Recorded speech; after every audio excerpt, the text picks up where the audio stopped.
ಮುಂಚೆ ಏನಿತ್ತಂದ್ರೆ ಹಸಿ ಕಸ ಒಣ ಕಸ ಅಷ್ಟೇ ಎರಡೇ ಡಬ್ಬಿ ಕೊಟ್ಟಿದ್ರು. ಇಲ್ಲದವಲ್ಲ ನೀಲಿ ಕಲರ್ದು ಹಸಿರು ಕಲರ್ದು.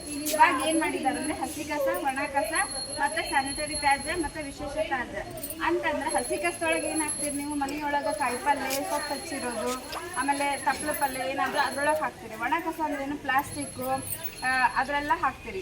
ಸ್ಯಾನಿಟರಿ ತ್ಯಾಜ್ಯ ಅಂತಂದ್ರೆ ಡೈಪರ್ ಮತ್ತು ನೀವು ಏನು ಹ್ಯಾಂಡಿಕ್ಯಾಪ್ ಇದು ಹಾಕೊಂಡಿರ್ತೀರಲ್ಲ ಏನು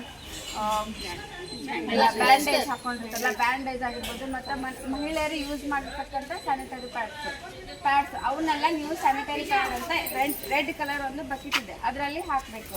ನಿಮ್ಮ ಮನೇಲಿ ಇರ್ತಕ್ಕಂಥ ಬಕೆಟಲ್ಲಾದರೂ ಹಾಕ್ರಿ ಅಥವಾ ಒಂದು ಹಳಿಯೊಳಗೆ ಕಟ್ಟಾದರೂ ನಮಗೆ ಕೊಡ್ಬೋದು. ಆಮೇಲೆ ವಿಶೇಷ ತ್ಯಾಜ್ಯ ಅಂತಂದ್ರೆ ನಿಮ್ಮ ಮನೇಲಿ ಇರ್ತಕ್ಕಂಥ ಬ್ಯಾಟರೀಸ್ ಆಗಿರ್ಬೋದು ಅಥವಾ ಇದೀಗ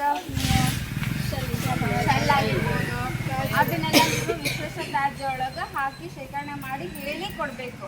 ಅದರಲ್ಲಿ ಗ್ಲಾಸ್ ಆಗಿರ್ಬೋದು ಅಥವಾ ಔಷಧಿ ಆಗಿರ್ಬೋದು ನೀವು ಪೌರ ಕಾರ್ಮಿಕರಿಗೆ ಹೇಳಿಕೊಡ್ಬೇಕು. ಯಾಕೆ ಹೇಳಿಕೊಡ್ಬೇಕಂದ್ರೆ ಅದರೊಳಗೆ ಕೆಮಿಕಲ್ ಇರುತ್ತೆ. ಅವರು ಕೆಲವೊಂದ್ಸಲ ಗ್ಲೌಸ್ ಹಾಕದೇನೆ ಕೆಲಸ ಮಾಡ್ತಿರ್ತಾರೆ. ಅವ್ರಿಗೆ ಏನಾದರೂ ಗಾಯ ಆಗ್ತನ್ನೋ ಒಂದು ಕಾರಣಕ್ಕೋಸ್ಕರ ನೀವೇನಾದರೂ ಗ್ಲಾಸ್ ಕೊಟ್ಟಾಗ ಹೇಳಿಕೊಡ್ಬೇಕು. ಇಷ್ಟು ಒಂದು ಈ ಕಾರ್ಯಕ್ರಮದ ಉದ್ದೇಶ. ಎಲ್ಲರೂ ದಯಮಾಡಿ ಸಪ್ರೇಟ್ ಮಾಡಿಕೊಡಿ. ಹಸಿ ಕಸ ಒಣ ಕಸ ಮತ್ತು ಸ್ಯಾನಿಟರಿ ಪ್ಯಾಡ್ ಆಗಿರ್ಬೋದು ವಿಶೇಷ ತ್ಯಾಜ್ಯ ಎಲ್ಲರೂ ಸಪ್ರೇಟ್ ಮಾಡಿಕೊಡಿ. ನಮ್ಮ ಜೊತೆ ನೀವು ಸಹಕರಿಸಿ. Thank you.